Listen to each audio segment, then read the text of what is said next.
Hola, bienvenidos y bienvenidas a LegalApp. En esta oportunidad voy a abordar el tema del uso adecuado de los contratos sujetos a modalidad. Considero que este tema es bastante interesante teniendo en cuenta que muchas veces por desconocimiento de las normas jurídicas que delimitan el uso de los contratos sujetos a modalidad, estos se desnaturalizan, lo cual acarrea una serie de consecuencias dentro de las cuales encontramos imposición de multas por la autoridad administrativa, SUNAFIL, y también la solicitud de reconocimiento de un contrato a tiempo indeterminado en sede judicial. Bien, en esta oportunidad entonces, para evitar ese tipo de circunstancias, voy a plantear cuáles son las reglas básicas para usar adecuadamente estos contratos. Los contratos sujetos a modalidad se encuentran regulados en la Ley de Productividad y Competitividad Laboral, en nuestro ordenamiento jurídico. Estos contratos sujetos a modalidad son 9 y los cuales se agrupan en tres grupos, valga la redundancia. Los contratos de naturaleza temporal, los de naturaleza accidental y los de obra y servicio. Entonces, estos contratos, para su uso, tenemos que reconocer, verificar cuál es la causa habilitante que ha predeterminado la ley para su uso. Entonces, el empleador, la empresa, no puede utilizar de forma arbitraria, según su voluntad, alguno de estos contratos, porque le parezca, ¿no? Sino que tiene que utilizarlos siempre y cuando se presente la causa determinante, la causa habilitante para su uso en la legislación. Por ejemplo, en el contrato de inicio o incremento de actividad, la causa determinante prevista en la legislación es el inicio o el aumento de operaciones.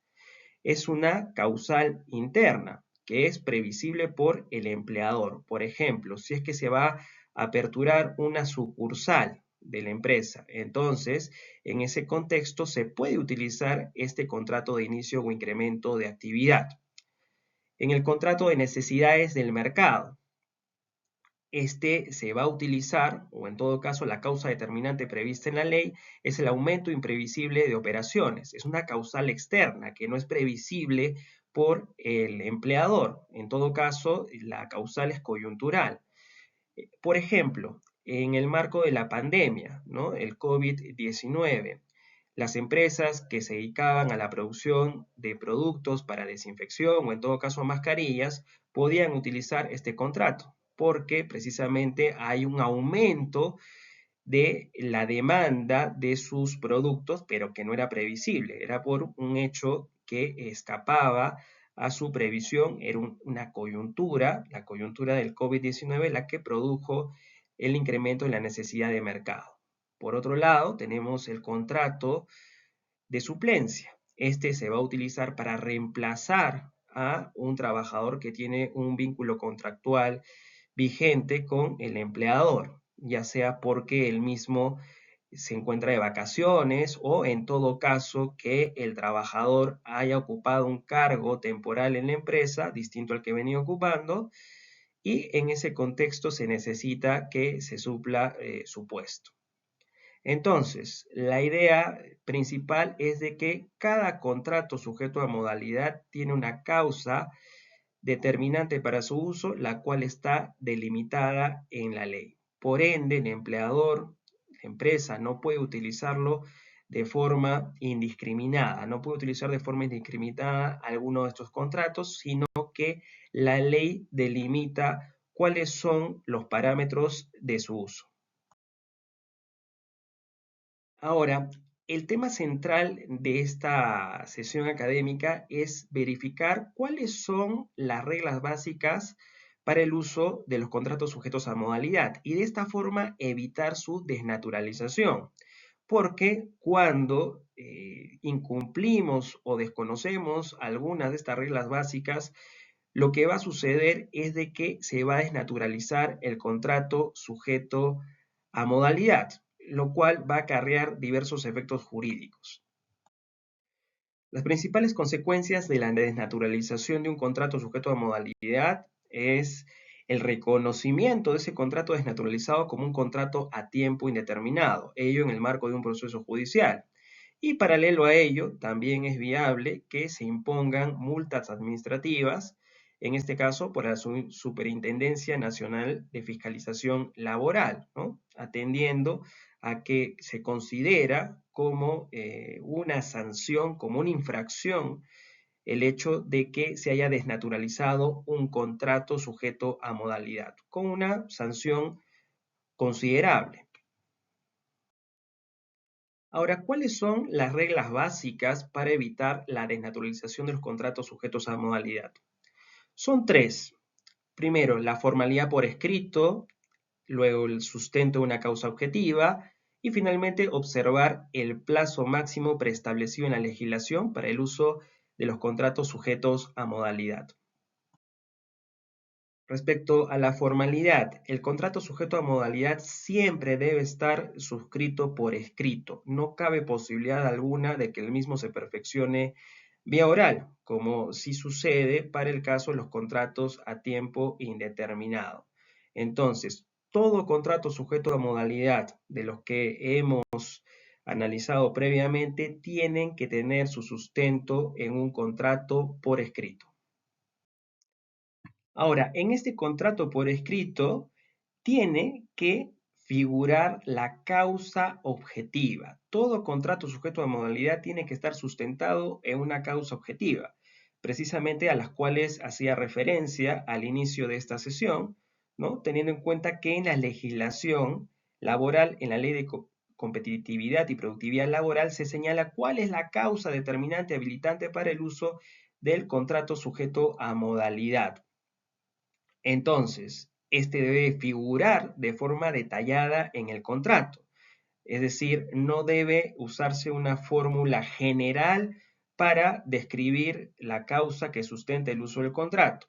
Por ejemplo, si estamos frente a un contrato sujeto a modalidad de incremento de actividad, entonces, en ese caso se tiene que establecer de forma detallada, de forma minuciosa, cuál es el hecho, cuál es la actividad empresarial que va a incrementarse. ¿De qué forma? ¿Desde cuándo? Entonces, todos esos detalles del incremento de la actividad que va a sustentar el uso del contrato de incremento de actividad tiene que figurar en el contrato.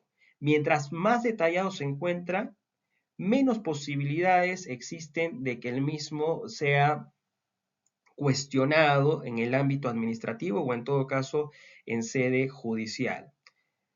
Otro ejemplo, si estamos frente al contrato sujeto a modalidad de suplencia, entonces se tiene que indicar a qué trabajador se va a suplir, qué cargo ocupa ese trabajador, por otro lado, cuál es la causa que ha originado la suplencia, vacaciones o en todo caso el trabajador que va a ser suplido va a ocupar un cargo temporal en la empresa.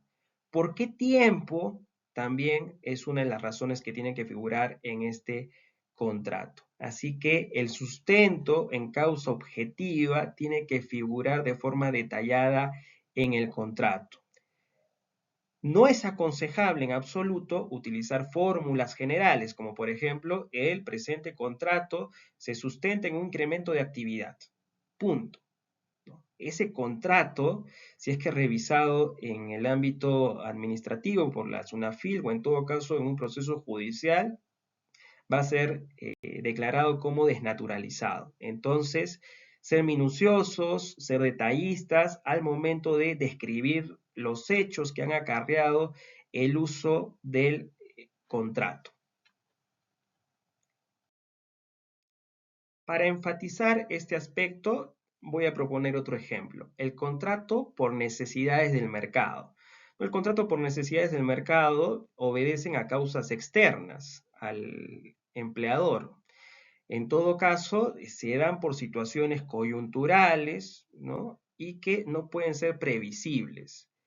Entonces, por ejemplo, una empresa que se aboque a la producción de repelentes Imaginemos que por cuestiones climáticas, por cuestiones precisamente derivadas de la naturaleza, hay un incremento en la presencia de mosquitos y en ese escenario va a incrementarse la demanda del uso de repelentes. Frente a esta circunstancia que no era previsible por parte de la empresa, ¿no? Que no era posible que lo pueda conocer con anterioridad, entonces puede utilizar este contrato por necesidades del mercado, porque va a tener que elevar la producción de los repelentes, de su producto, para atender estas necesidades del mercado. Entonces, es viable que se utilice este contrato por necesidades del mercado y en todo caso, en el contrato escrito que vaya a suscribir con los trabajadores bajo este contrato sujeto a modalidad, tiene que figurar cuál es la causa, ¿no? La causa es el incremento masivo de determinado insecto, el cual ha sido reconocido por determinada autoridad o por determinada noticia, porque también puede ser un medio de prueba, ¿no? De público conocimiento el hecho del incremento de determinados insectos, ¿no? Lo cual acarrea de que nuestra empresa tenga que elevar la producción que normalmente se venía realizando del repelente para solventar las necesidades del mercado. Y finalmente, otra regla básica para el uso de los contratos sujetos a modalidad para evitar su desnaturalización, pero no menos importante, es el respetar el plazo máximo de uso contractual. Los contratos sujetos a modalidad no pueden utilizarse de forma indefinida. Los contratos sujetos a modalidad, a diferencia de los contratos a tiempo indeterminado, su duración está condicionada generalmente al hecho que ha ocasionado su uso. Por ejemplo, en el contrato de suplencia, si es que el trabajador que fue suplido porque él mismo salió de vacaciones, ya culminaron sus vacaciones, el hecho de la culminación de estas acarrea también la culminación del contrato de suplencia. Ahora, digo que en la mayoría de supuestos, la causal que le dio origen cuando ésta ya no existe acarrea la culminación del contrato sujeto a modalidad. En otros contratos, en otros contratos sujetos a modalidad, la legislación ha previsto un plazo máximo de duración. Por ejemplo, el contrato de inicio o incremento de actividad, el plazo máximo de duración es de 3 años. En el de necesidades de mercado, el plazo máximo de uso es 5 años. El de reconversión empresarial, 2 años. El ocasional es de 6 meses por año. El de suplencia, lo que resulte necesario. Entonces, como les acaba de mencionar, el tiempo que el trabajador que tiene un vínculo contractual estable con la empresa, con el empleador, eh, esté de vacaciones o en todo caso el tiempo que esté ocupando un cargo distinto en la empresa de forma temporal, ¿no? Ese será el plazo. Por ello se establece en la legislación lo que resulte necesario. Igualmente en el contrato sujeto a modalidad de emergencia, lo que resulte necesario, así como el de obra de servicio específico, lo que dure la obra o lo que dure el servicio, el intermitente de igual forma y el de temporada. Entonces no hay un plazo previsto exacto, ¿no?, en la legislación, sino que en todo caso la condición que generó su uso, la causa que originó su uso, cuando ésta desaparezca, también ello conlleva a que el contrato culmine.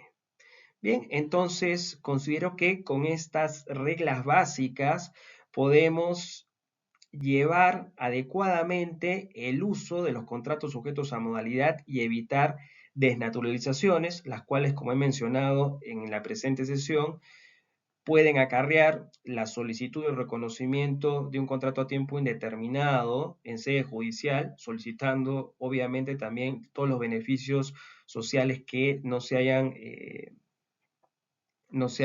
concedido, ¿no? Y también, paralelamente, puede darse la imposición de multas, ¿no?, por parte de la SUNAFIL. Espero que haya sido de utilidad este video. Nos vemos hasta otra oportunidad.